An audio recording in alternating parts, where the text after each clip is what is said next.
Alrighty. We don't really need to do the clap. But No. Let's see here.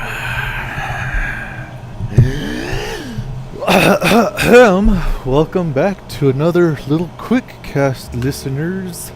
I'm your host, Old Faithful, Sterling Silver.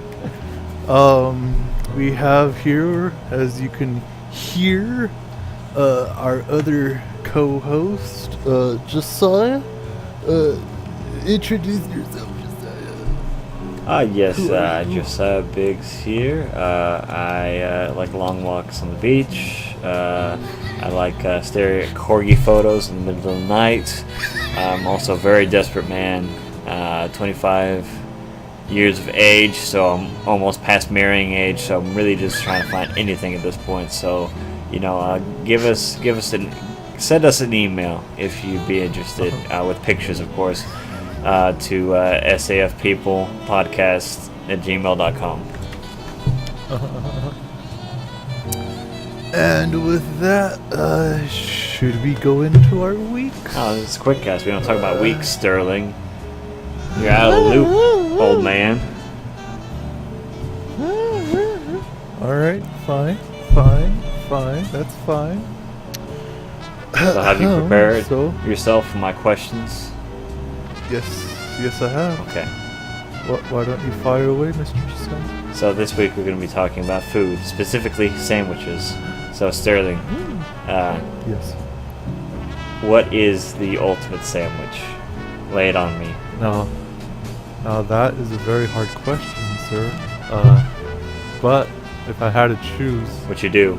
one, if I had to, if there was a gun in my mouth and And I it was loaded. like, nah, and it was loaded with my favorite sandwich. Which one would you want it to be? That's the real question. If you had a sandwich gun in your mouth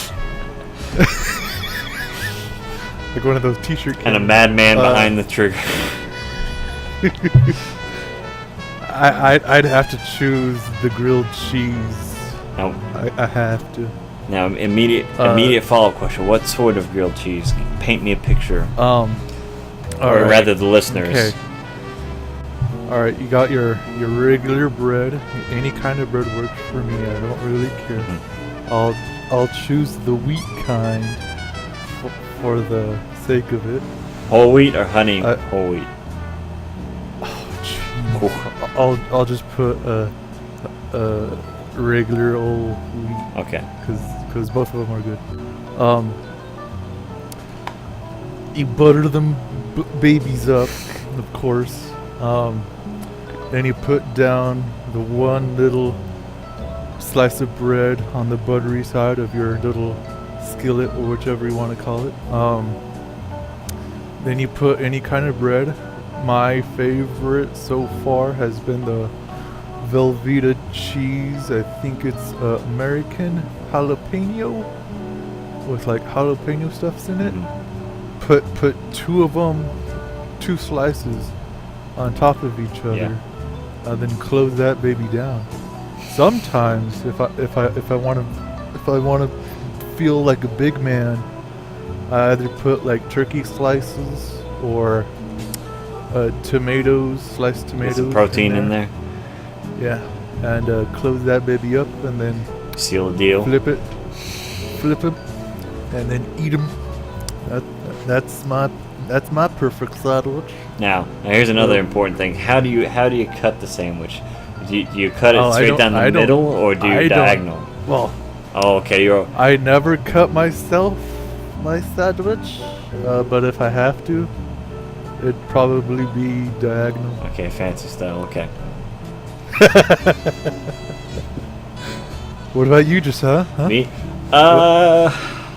I am a very large fan of the Reuben, the classic Reuben made with corned beef, not with hot pastrami. I like pastrami, but I just don't like it in the Reuben as much as I like corned beef. And I partake in almost every corned beef sandwich that is available in my immediate area. And if you tell me that Arby's has a good freaking Reuben sandwich, I'm gonna ask you to please, let yourself out of my house because you're never coming back. But maybe if I've been, milking the cow a little bit too much and come back from the club and need something cheap at night, maybe, and my taste buds are null from the alcohol, maybe I'll partake. Even then, it's not even that cheap. Arby's is pretty expensive fast food. But I mean, most of their stuff delivers, so most of their stuff. No. Also, as far as that goes, I believe in Thousand Island dressing for the sauce. Now, the bottom, of course, is slapped with mayo. Now, you're gonna say, Josiah, you either have it with mayo or Thousand Island. I say, well, no, you have it with both. Because I'm a man who enjoys the finer things in life. Okay? And so that mayo there is a nice barrier, a faithful provider, making sure that the steamy hot juices from the corned beef and the Thousand Island dressing do not seep into that bottom slice of bread and make it soggier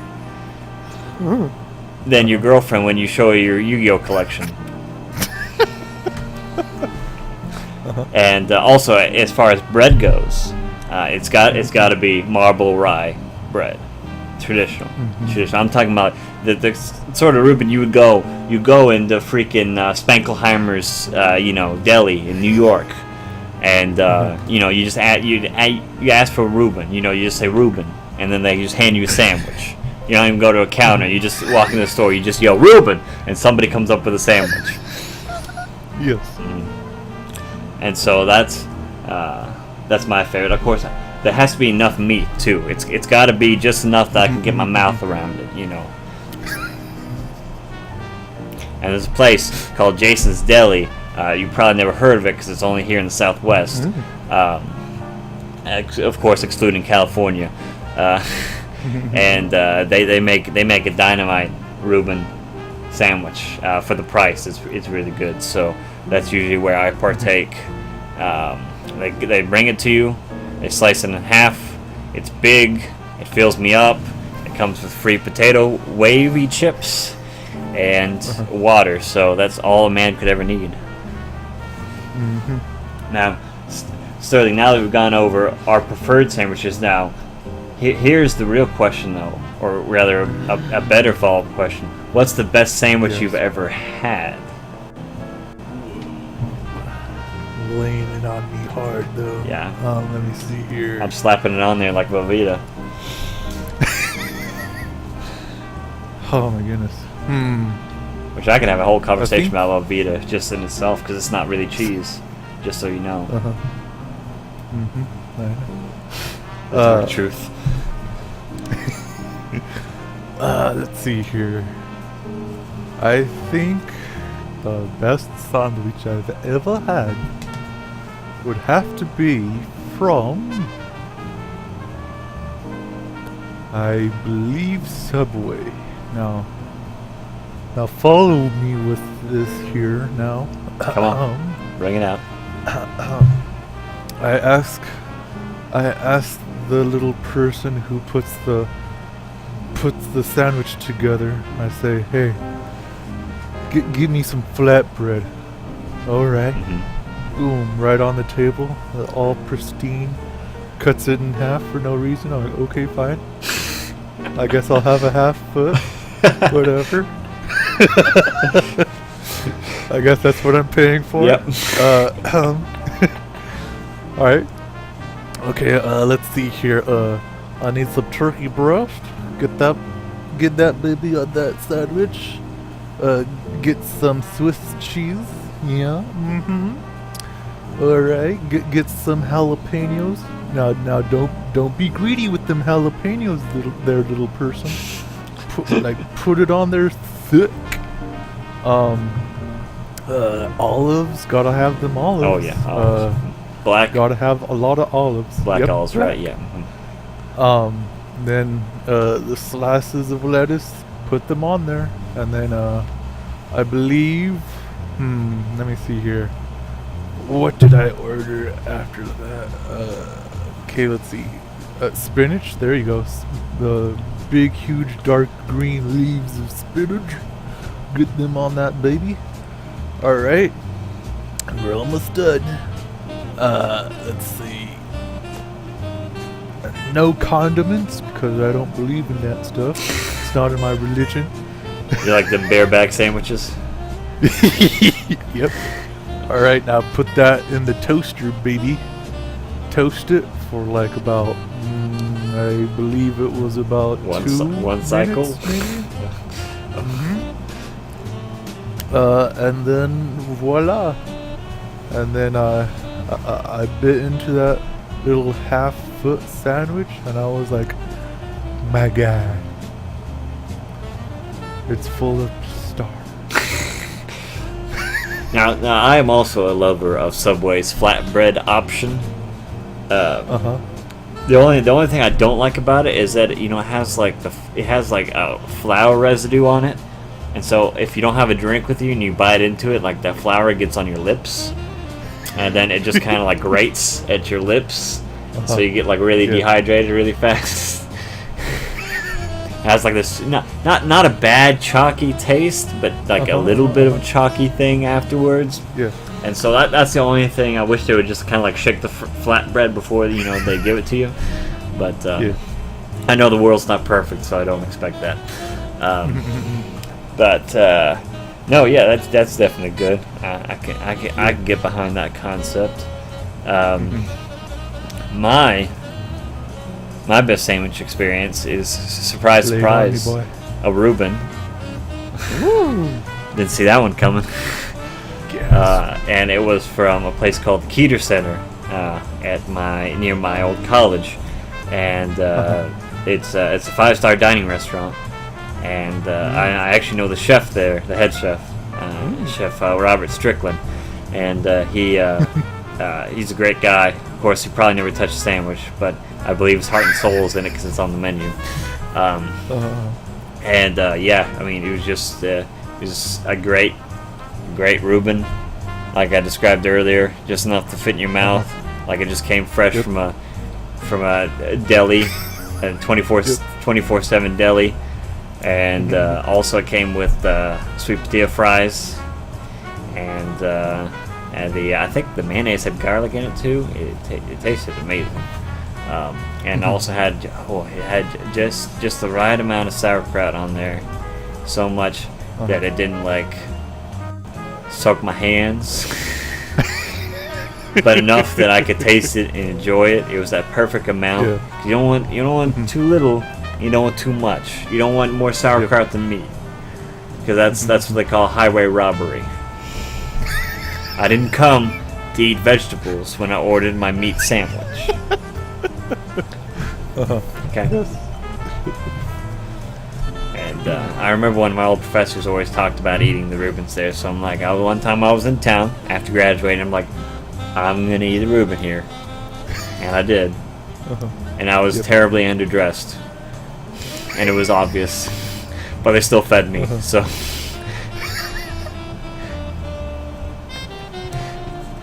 Oh man. It was like that King of the Hill episode I saw the other day. That for about 2 weeks, Sterling, there was a whole bunch of YouTubers that were just live streaming all of King of the Hill in order, and eventually YouTube found out about this and shut them all down, unfortunately. But for about 2 weeks, we had a good time just binge watching King of the Hill every day when we get home from work. So. Because it's not on any other streaming service, and so that we were doing that, and there was an episode where Bob was having to run for school, and they would run like in this like little part of town, and then back to the school, and like there was like teachers watching him on the way, and it was a really nice hotel. It had afternoon tea time, and Bobby snuck in and started hiding like sports coats and like slacks in under his shirt on his gym uniform because he had to change to get into the. Yes, yeah, yeah, I remember that episode. And so it was like one of those scenarios where I was like hot and sweaty, but I didn't change and I just went in. Yes, I was terribly unaddressed for that. No, but Sterling, while we're on food, there's another important question about sandwiches I have for you that I just remembered, thankfully. Yes. Oh my goodness. Now, which side of the fence are you on? Is a hot dog a sandwich? Yay Is a hot or nay? dog a sandwich? And take all the time you need. Make sure to think out loud. Alright, let's see. There is bread there. There is some kind of meat. You do sometimes put condiments on it if you're weak. I mean, condiments could also be.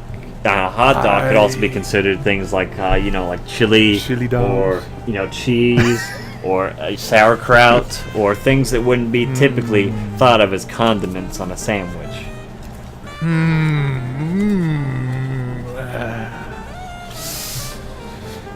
Now I'm thinking about a Polish sausage, different kind of meat, but still in betwixt two breads that are somehow connected.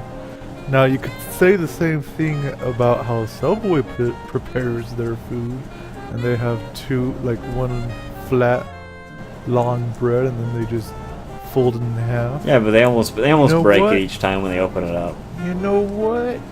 I'm gonna say a hot dog is a sandwich.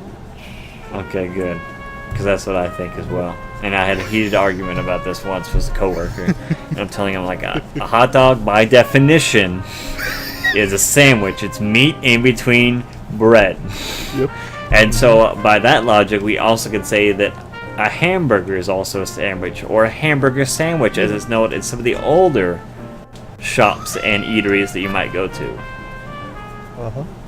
Same as a chicken sandwich, except for they just put chicken. I still don't understand how some people don't think that hamburger isn't a sandwich. Uh-huh. It's like it's literally the most popular sandwich in the world, and you're trying to debate me that it's not a sandwich. Definitely in Phoenix Road. Objection. But no, so Sterling, yes, it's no secret that you live in California. Yeah. I'm not gonna say where, even though I know where. But I mean, what sort of local eateries do you partake of there? Where might you find such quality sandwiches or other food? Well, we do have a Subway almost everywhere. We have our eyes set on because just like the rest of the world. works. At least Subway. I think there's like at least 2 or 3 Subways within a mile of my house. Now, for local traditions, we don't really have sandwiches. We don't go out of our way to go for sandwiches. But we do go out of our way for tacos and burritos and all that stuff. Tostadas. Chimichangas. All that good. No, fudge chimichangas. I hate them. Oh. Nasty. They deep fry them for no I know, reason. it's great. I don't like it. It tastes too greasy for me. You just gotta get a place with a better fry cook. I got a weak heart. You gotta ask me, like, shake that chimichanga once you get out of that grease. Give it a good pat down with a paper towel. But yeah, so yeah, basically, it's not about the sandwiches here, but everything that's, quote unquote, the Mexican food here is pretty much like, it's okay. Like, there's better stuff in San Diego. Well, yeah, of course it's gonna be a better place than a larger market. I mean, that's just, you know. But here, since it's like, I guess, untouched, unsoiled. Unsoiled. Pure as the fresh fallen snow.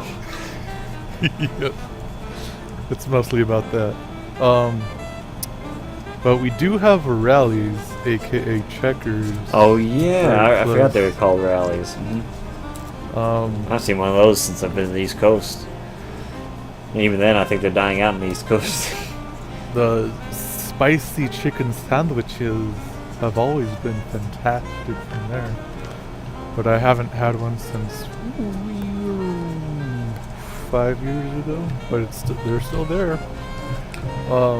Every once in a while we check in for them seasoned fries because Oh yeah. Rallies/Checkers has the best fries that are seasoned. That's debatable, and I'll get to that. Well, you are on this podcast for a reason. Let's see here. But yeah, no. It's all pretty much Mexican food here. That's like, oh, if you want it, go to this restaurant. What are you gonna order? A sandwich? Nah, fudge that. It's burritos and tacos, all that kind of stuff. It's pretty good here. Now tacos. That's kind of a sandwich if you think. I was just about to ask you. I was like, would you consider a burrito or a taco a sandwich? It's a different kind of bread since it's. Let's just break it down here. It's Flour. carbohydrates. Some sort of grain. Yep. And so, I mean, if we follow we follow this standard equation, we come to the same answer. Although I don't think a burrito would be a sandwich because some of the times you don't get that meat in there, which sometimes you don't need meat for a sandwich. Cough, cough, PBJ, cough, cough. How peanut butter is based on meat.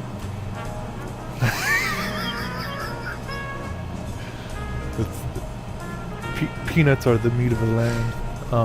The meat of the ground. But yeah. So if we're talking logically, then tacos, yeah, I believe tacos. If you get them soft tacos, them soft tacos are pretty swell. There's some. Now, while we're on soft taco, what are you, crunchy or soft? Which do you prefer?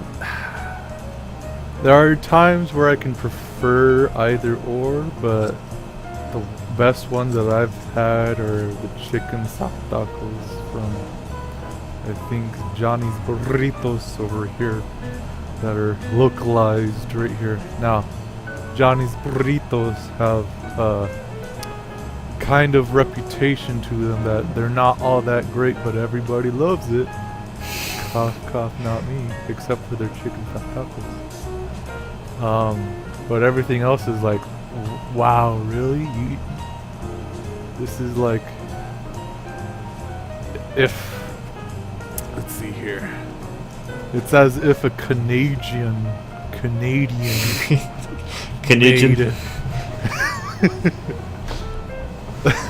made like Mexican food, and like, no, you don't understand. So what you're saying is it's borderline culture appropriation. Yeah, basically. But everybody here that doesn't have taste buds loves it. And I condemn thee. I mean, technically you're not that far from the nuclear test site. I mean, it would make a lot of sense if some people weren't born with taste buds, but that's true. Especially if they say Johnny's Burritos is the best burritos in town. Which they're wrong. But no, this is going to be hard for me to do, but I'm going to have to disagree with you because I am a crunchy taco fanatic. I like them crunches, boy. Because the best part is I'm going sloppy on a taco. You know, I'm just crunching into it, and that was not supposed to be as graphic as it sounds. And and of course, you know, it's the filling is just coming out the back, and you're missing chunks and this and that. But then after I'm done with the main part of the taco, there's a beautiful taco salad on my plate, waiting for me to eat it with a fork. Yeah. No, I can understand that, but me, I'm not a messy kind of guy. I like to eat my stuff with pristine let's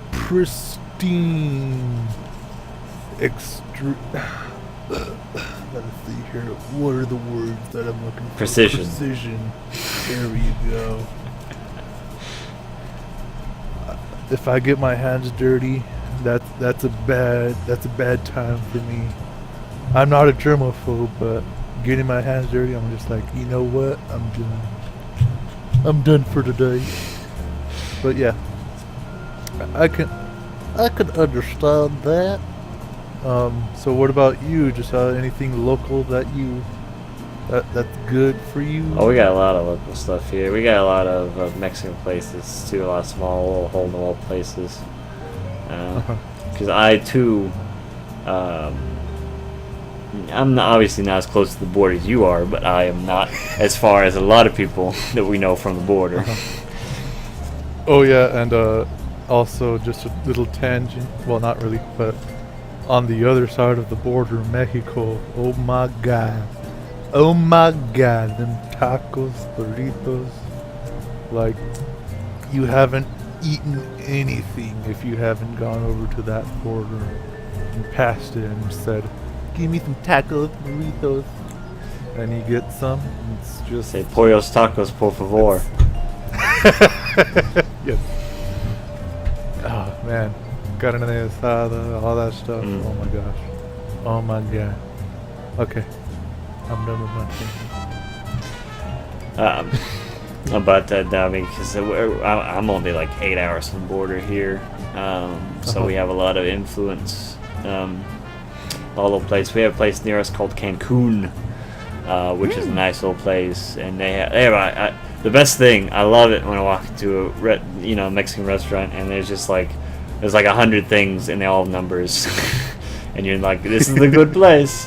There's also Speedy Gonzalez, which funny enough doesn't use the rat as their or any sort of mouse as their mascot, but that's their loss. Yeah, they have 146 menu items, so I like the golden burrito special with their golden burrito sauce. It's pretty good. Of course. And they also have like, oh man, what was it? Tacos al pastor.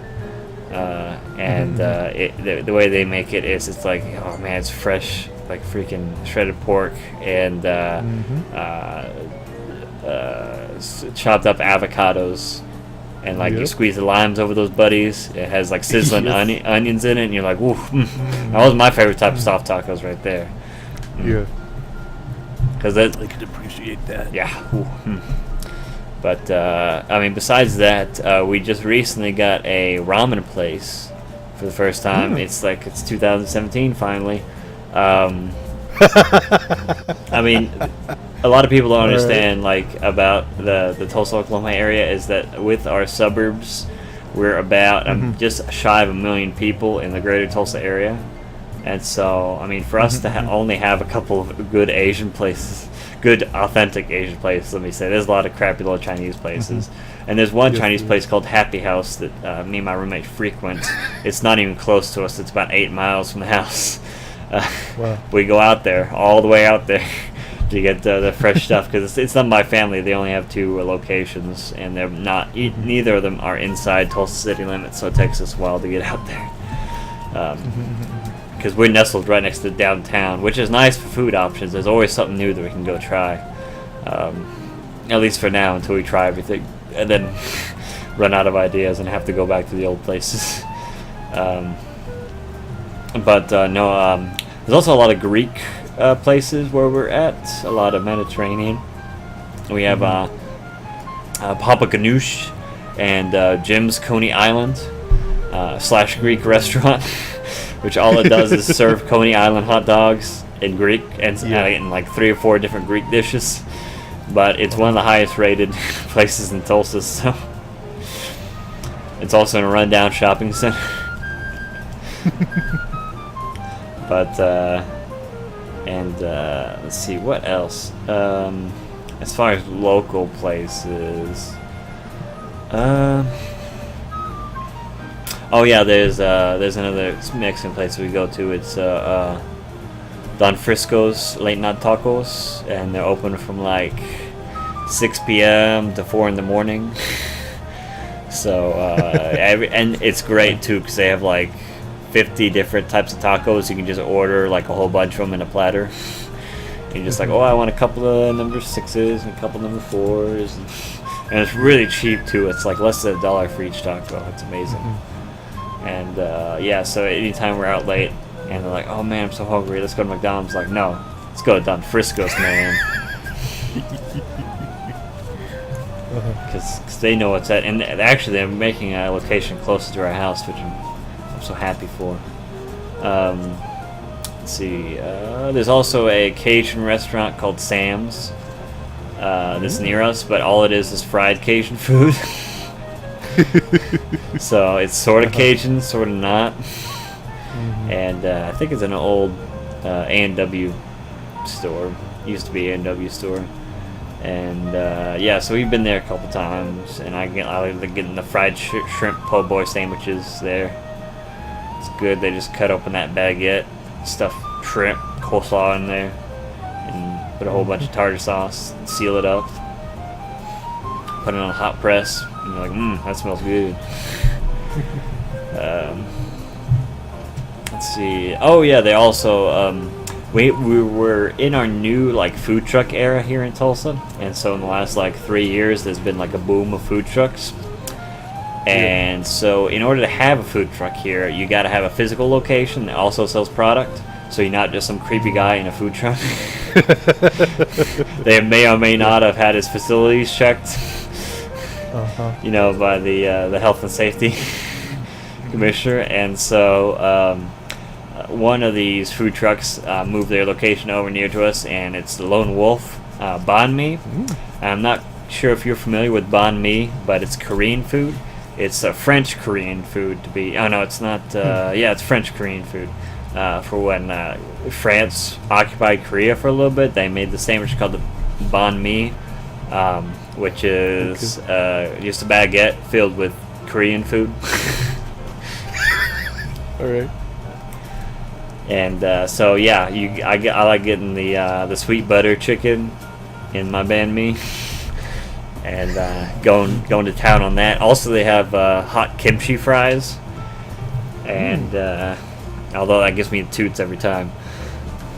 They also have like rice bowls and stuff like that, but it's really nice, and it's really clean, and it's a very hipstery place, but you know, I swallow it and go in.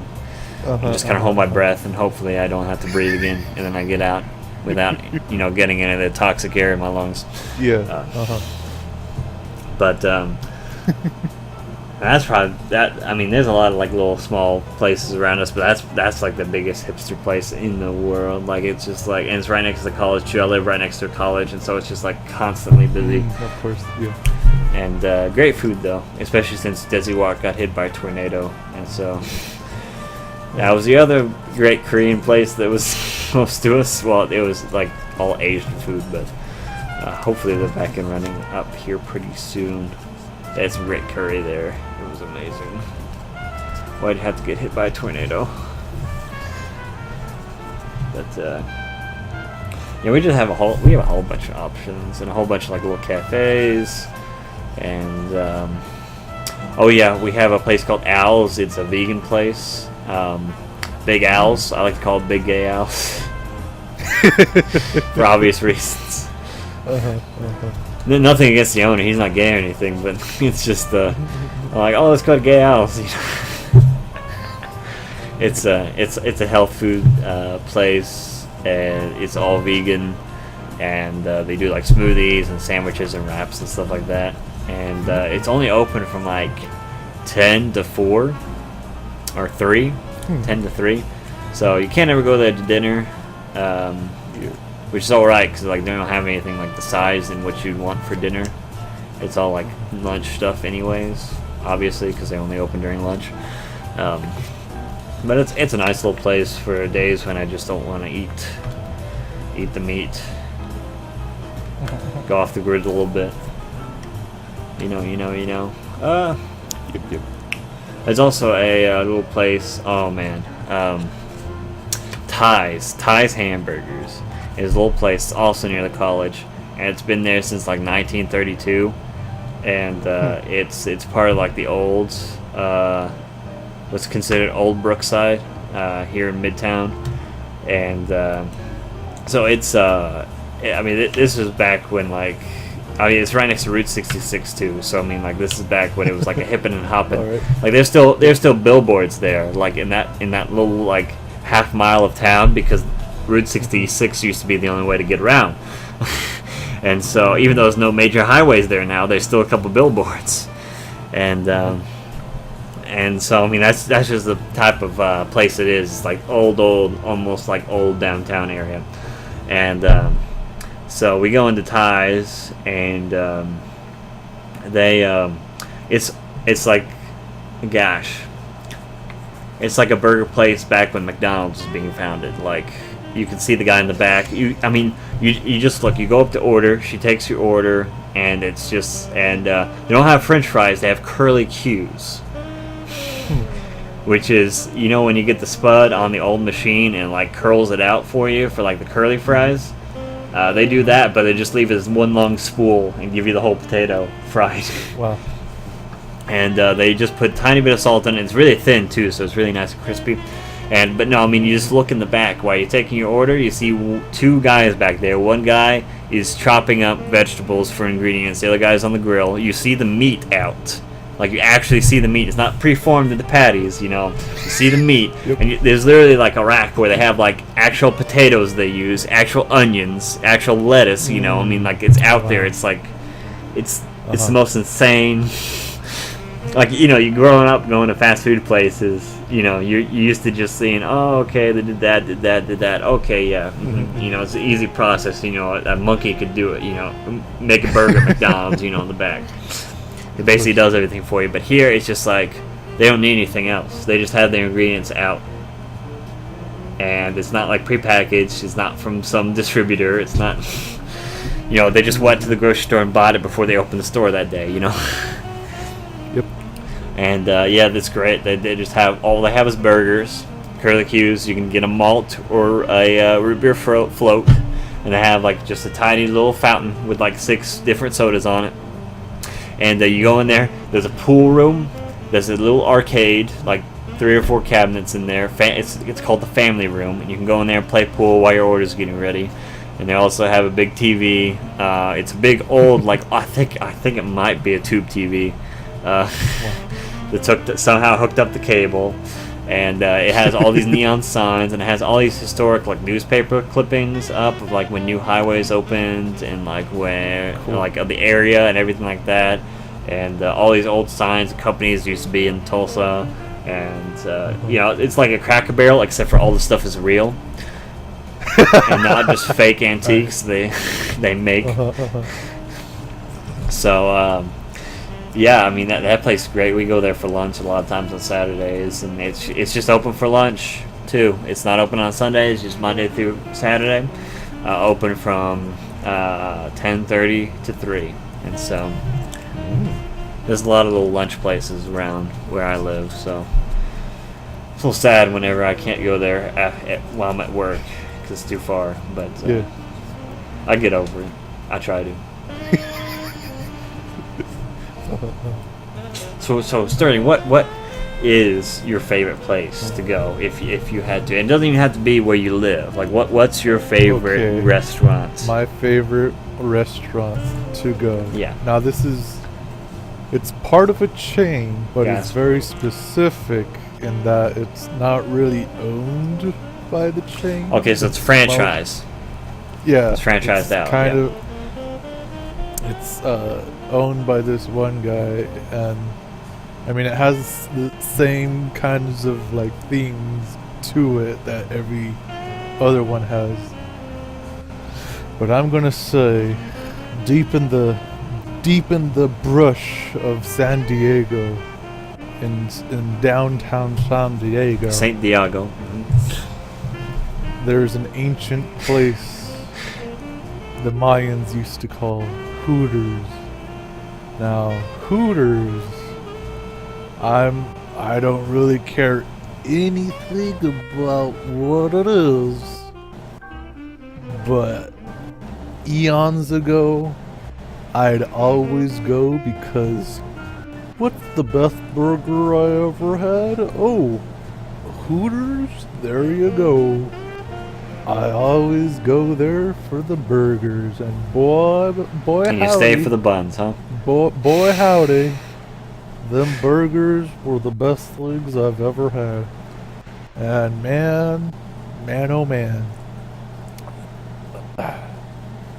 like every time I've went, it's always been a good time, 'cause it's either me, mi padre, mi madre, all the fam, all what goes. They all have a good time. 'Cause, oh my goodness, the food there was ecstatic. Now I can't say anything about any other Hooters out there, 'cause I know for a fact that they kind of have a bad rap for just like, oh, yeah, I go for there for the quote-unquote burgers, But here in downtown San Diego, of course, if you're going to go for the burgers, you actually mean I'm going to go for their burgers. Yeah, but you stay for the buns, right? Nah. You die a little bit inside, and then the burger fills you back, your spirit. Yep. Yep. You're prepared to take the risk for the immense reward. Well, it's not even that, because again, it's one of those things where it's like I'm kind of used to it, and being kind of used to it, you don't really care about anything that's going on there. Yeah. You know what I mean? So it's basically, yo, you want to eat at a good place? Let's go to Hooters. Like, okay. With that little like, oh, you're gonna go for that Hooters stuff, huh? And then when they go, and like, oh my gosh, this place actually has good food. Like, yeah. What else do you think I would mean? Because yeah. Yeah, that's very surprising, because Hooters around where I live notoriously have terrible food. Yeah. Not that I would know. Yeah.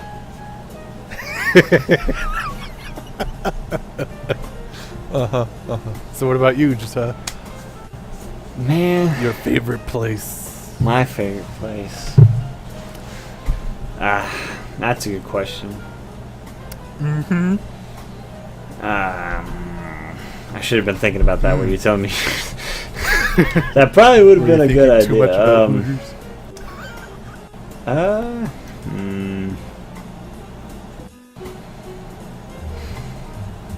Trying to think of the place I always go. I don't know. I kind of just cycle through.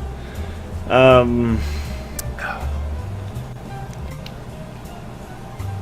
see here. Well, I'll probably actually. No, I'll probably name a chain as well. It's probably IHOP. It's my favorite place to go to. It's not necessarily for the food, even though I do like IHOP better than Denny's. Well, it's also because, that goes of without course, they serve breakfast all day. Well, no. Okay. IHOP is, well, I would say right now is my favorite place. What used to be my favorite place was the Twin Island Family Restaurant. It's under new ownership, and so it's dead to me now. But when I was in college, my friend, my classmate, my chum, his parents ran this restaurant, and it was about 5 miles from the school in backwoods country. And so I would go there, and you had to go over the lake, and you had a great view of the lake from there. And it's just this tiny little hole-in-the-wall family restaurant. It was part of the gas station, and it was a really big gas station, and then like a little tiny bit part of it was a restaurant, and then the rest was like the convenience store. But if you walked into the restaurant entrance, you wouldn't even notice the convenience store, because it was like sectioned off really well. And so every Saturday morning, I would go there, and like I said, there was only I think you could only fit like 50 people in there, maybe. There was like 6 booths, 4 on one wall, 2 on another, and then there was 4 tables in the middle with chairs for like larger families. And then I would go there every Saturday morning. I would see Ruth, my friend's mom. And I'd see her every morning, and I'd see either Sarah, one of the waitresses, or I would see some new waitress that was starting there because they just couldn't keep good waitresses.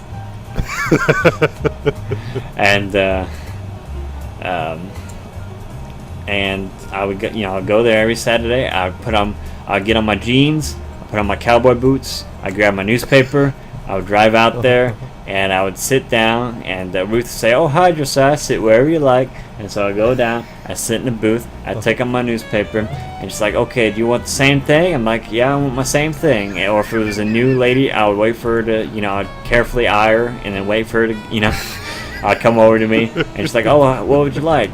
And, I'd tell her I want the 2 eggs and corned beef hash browns. And I want those eggs scrambled with cheese on top. And I want a large coffee and a small orange juice. And so what that entails is, of course, it would be 2 eggs, however you like them. I have them scrambled with cheddar cheese on top. And you get the corned beef hash, which is fresh corn. They made fresh corned beef every morning. It wasn't that stuff you get in the can. If you've ever had corned beef hash, or if any of our listeners have, from like any place, any chain place, they always get it from a can, and it's not as good. It's all right, but it's not as good.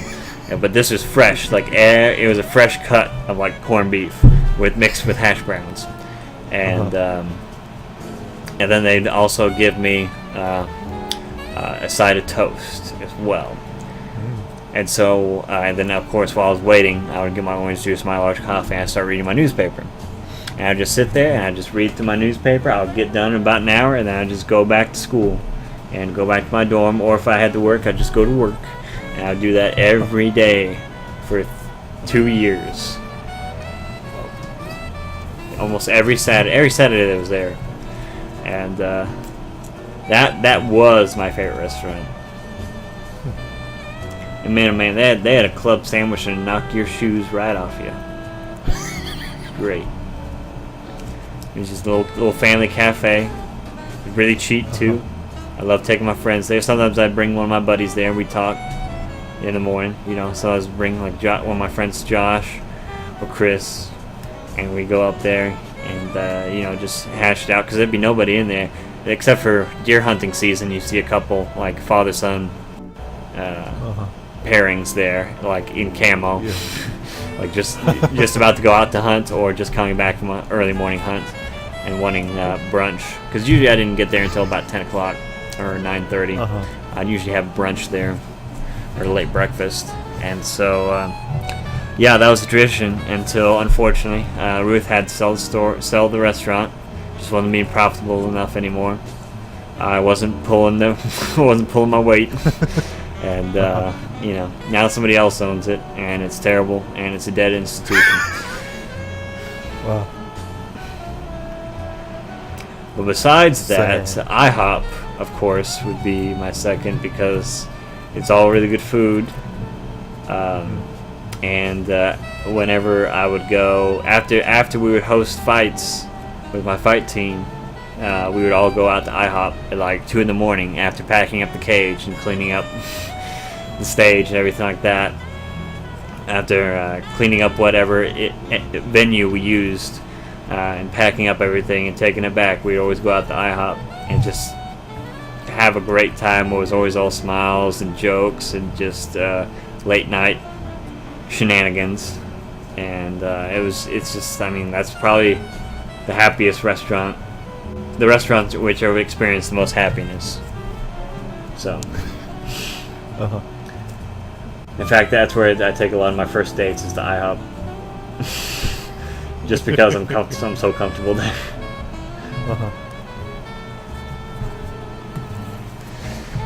But rest in peace. Twin Island family style restaurant, I'm sorry. It had a ridiculously long name, and there was no sign, so whenever I tell people where it was, they'd always miss it.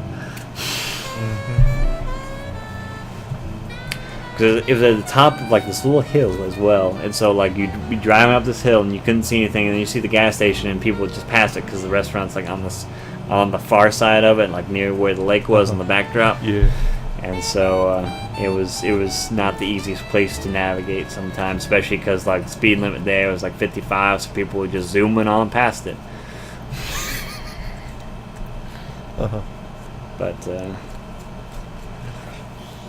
I don't know. Have you ever had any friends or relatives, have a restaurant or anything of that venture? As in friends or family owning a restaurant? Yeah, or being like a pillar. Like this restaurant wouldn't operate without me. It doesn't necessarily mean they own it,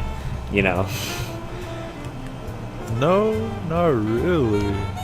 Although, not restaurants. I do have, a hair salon that I used to frequent that I was pretty much like the go-to guy of, yo, everybody knows me here. Everybody's cool with me. Let's get my hair cut and let's have a big, huge family talk about everybody here. Those kinds of things. Yeah. But no, not really anything restaurant styles. Not even a 7-Eleven? Nope.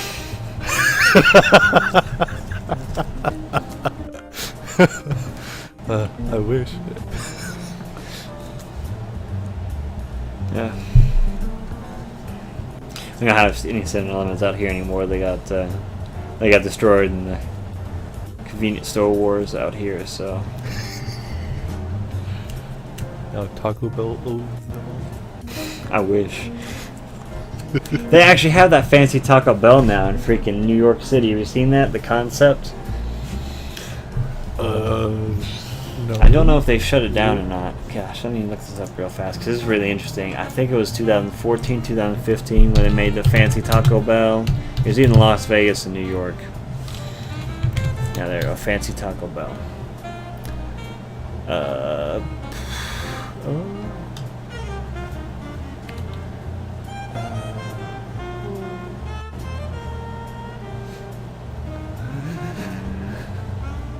Oh yeah, here we go. Taco Bell. Yeah, it was 2016. Yeah, it was it's the Taco Bell Cantina on the Strip in Las Vegas, and yeah, I mean it has like 4-star dishes and such like that. 4-star? Not even 5-star. No, you had to sell booze to be 5. Well, I mean, I don't know. Oh really? Yeah. That's the 5th star. Well, no, that's one of the requirements. Like that place where I had the best room I ever had. That place was a 4-star restaurant, but it had 5-star dining. Because it doesn't sell booze there. Because it has a whole bunch of student workers and they don't want them getting drunk off selling booze. And so. Yeah, in fact, I think the first Taco Bell to get booze was that one in Chicago. There is a couple in the nation now that sell alcohol, which I just think is a terrible idea. Because don't you go to Taco Bell after you've gotten drunk? Like, that was always the way it was for me. So, I mean, maybe that's just like a Southwest type thing, but it was... I just don't understand this fascination with like, oh yeah, now my favorite fast food place is gonna charge me out the nose for beer. It's like it's already way cheaper to like buy your own alcohol, and it's always cheaper to do that, and that's why I'm not. Well, there's a couple reasons why I'm not big in the club scene, so to speak, but that's definitely one of them. Is because I don't want to have to pay $5 for a beer. I could have bought for like 2.5 or 1.5 elsewhere, Plus, there's always all these people touching you.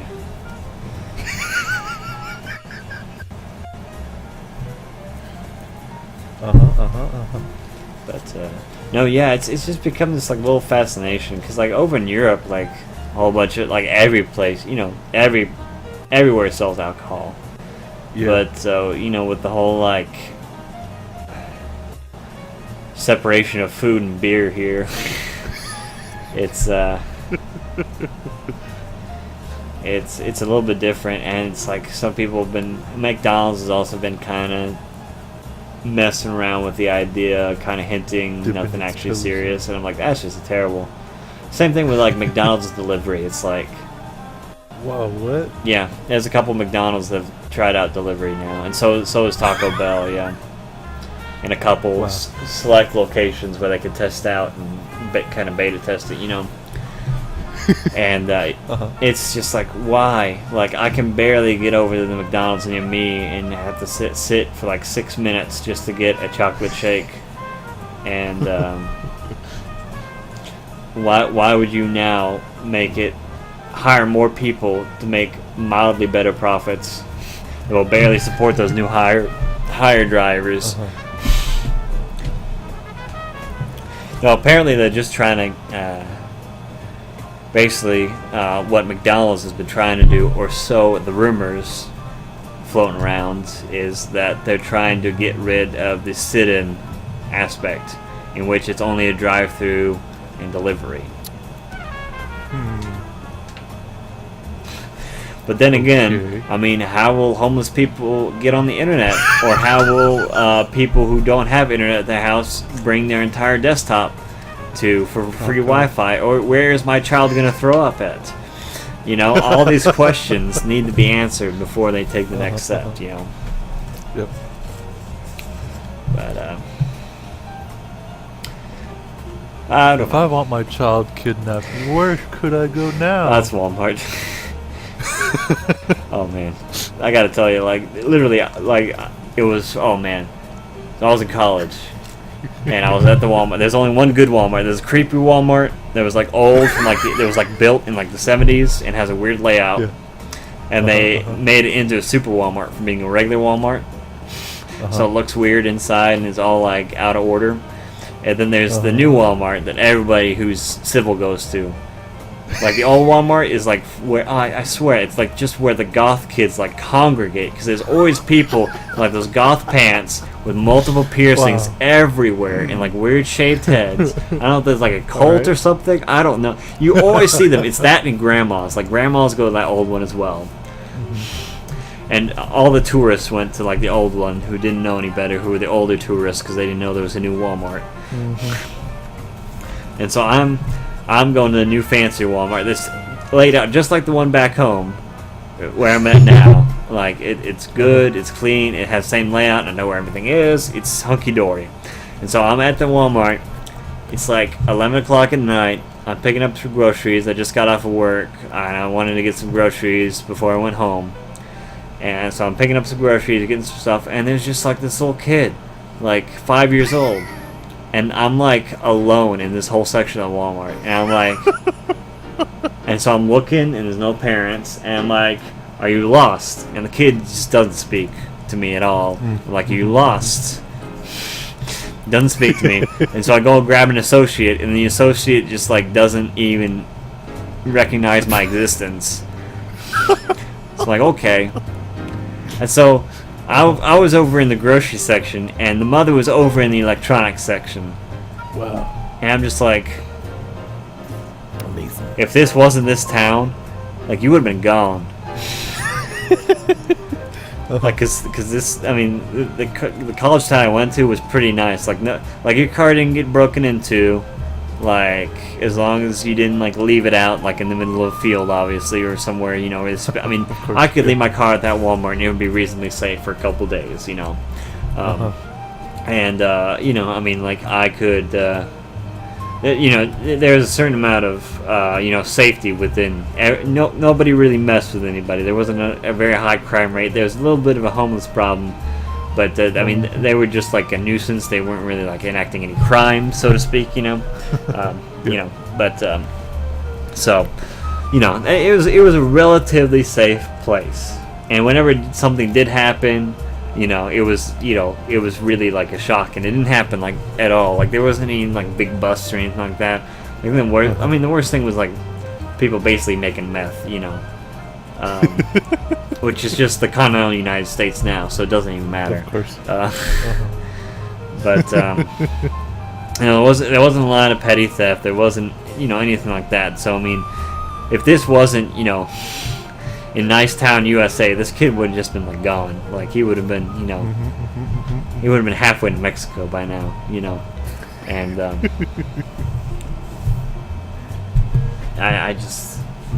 I couldn't even. And then, oh my gosh, while we're on the subject of Walmart, those kids that just stand in the middle of the aisle and don't move, and I'm like, oh, excuse me, and I'm just like, excuse me, and then I just look at their mother, I'm like, excuse me, and then the mother's just not paying attention because she's overworked and undersatisfied, and then I have to and I'm like, I'm given a couple options here. I can either turn around and go back the same way I did and just pop out on the other side of the aisle and just avoid these people completely. I can slowly push my way and see if I can harmlessly push the children out of the way with my cart, or I can risk physically moving them with my arms and the mother calling the police. Yep. And so most of the time I just avoid them and go to the other side of the aisle. Because that's the easiest thing to do. Of course. But when people are terrible at grocery stores, you just meet the worst people. What's your worst grocery store experience, Sterling? Oh boy.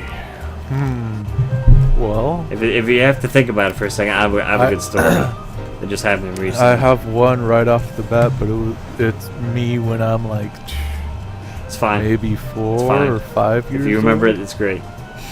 All right. Well, I remember a whole lot, but So anyway, now you may not believe it. Well, I used to be a child of the hippies. Back in the day. So, what do when you were born in the 80s? Who? What do kids usually have that hippie parents usually give them? Peace necklaces. Oh, that's right. Long hair. Oh no. Okay. Yeah. Even if they're little boys and they get confused as little girls, like 98% of the time. And when they ask them, "Oh, you have a nice little girl there," and then they like get on their high stool and say, "No, he's a boy," and then they're all like, "Oh my god!" I've been counterattacked. But anyway, I was a little rambunctious little long-haired boy, and we had these whatchamacallits, those little wired wheeled things. Carts? The carts, yes, that's what they're called. And there's like a little, like, I guess an underbus thing under the cart There's a shelf that you could put your stuff in. Well, lo and behold, me being a rambunctious little tyke wanted to try out everything. Like, hey, you know what'll be cool? If I lay down on that little cart as mi madre pulled me along. Oh, nothing's bad's gonna happen. Oh jeez. Oh jeez. Oh no, what? My hair's getting caught. Got caught in the wheel, didn't it? Oh god. Oh no. And then I had to scream my head off because she wasn't stopping. Like, what the heck, madre? Yo. And everybody was looking at us like, oh gosh. And then like everybody's getting into the like spouting off, oh, you should do this, you should do that, oh gosh. Put gum in his hair, that'll fix it. But yeah, like basically we had like 2 people just like untangle my hair out of the wheels, and that was maybe yeah, I think that was probably my worst experience in a grocery store.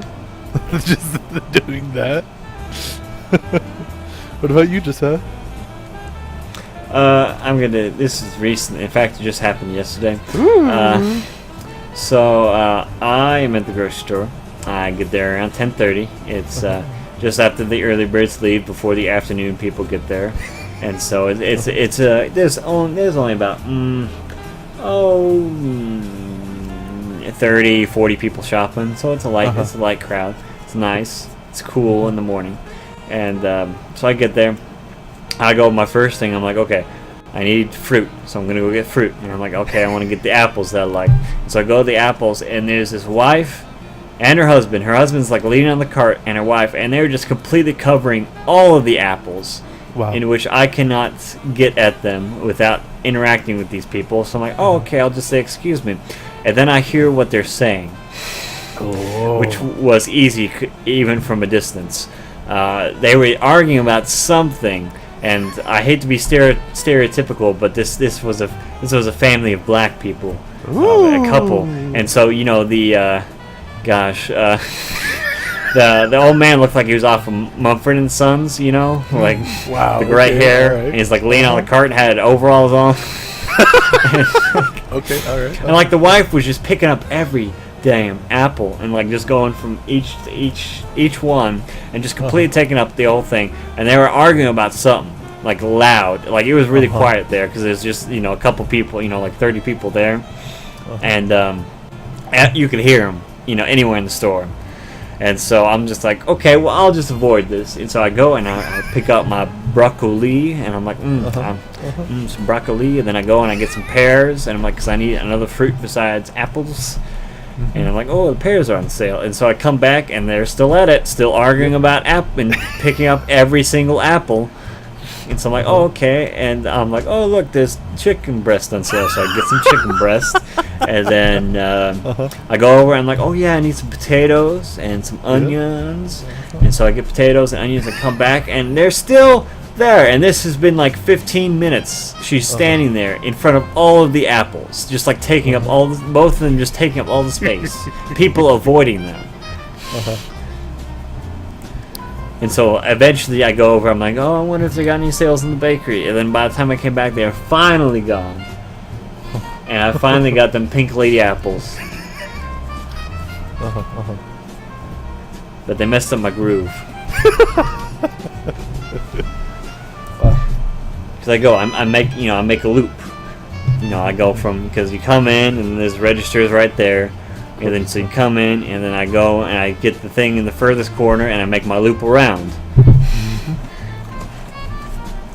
It's efficient, and I get out. I go to 4 stores in an hour, Sterling. It's a pretty good job. Yeah, it is. Yeah, I do. Especially since the stores are about a mile apart from each other, each one.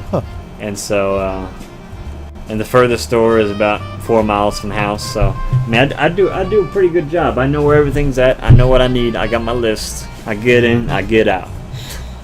I don't dilly-daddle. Yep. And so, it's just whenever somebody messes up my groove like that, it's just, oh boy. Crack some skulls. Come down on it. No,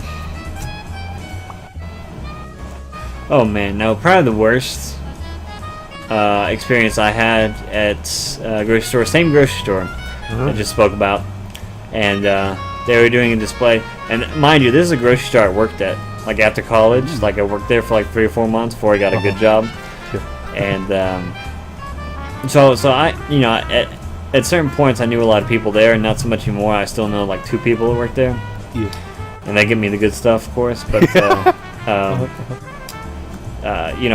this was about a year after I quit, and so I'm going there, and this new employee I never seen before was just setting up like these drinks on like a stand, like on an end aisle, for like a sale or something. And she, being herself and being not that familiar with the physics of this world, oh boy, just.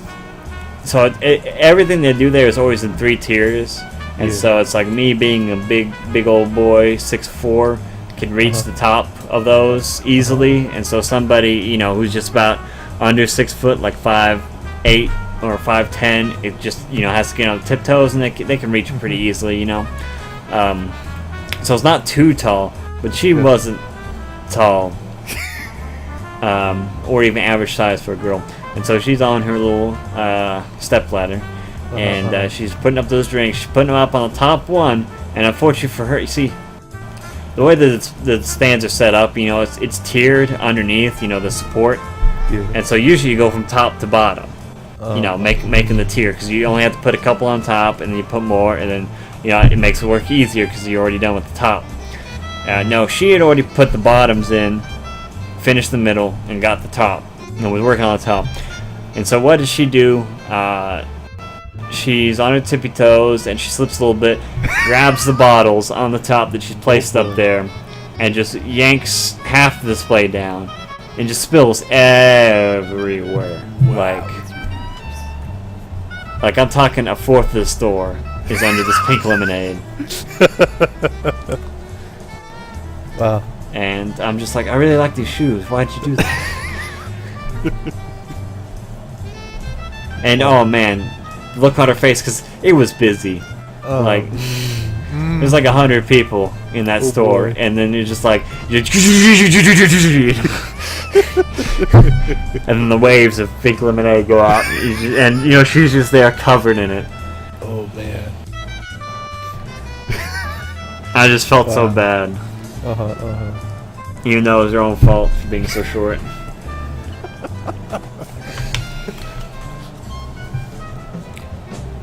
Some people just don't have any luck, Yep.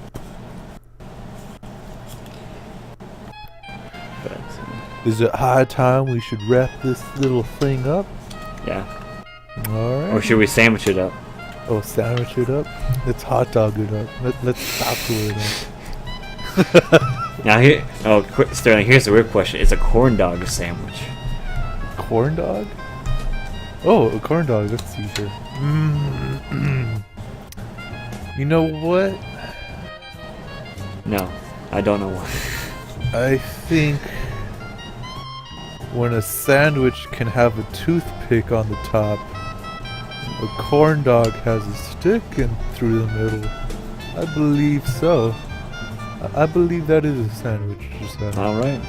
Well, we finally We making cracked the code. peace in the world now. We figured it out.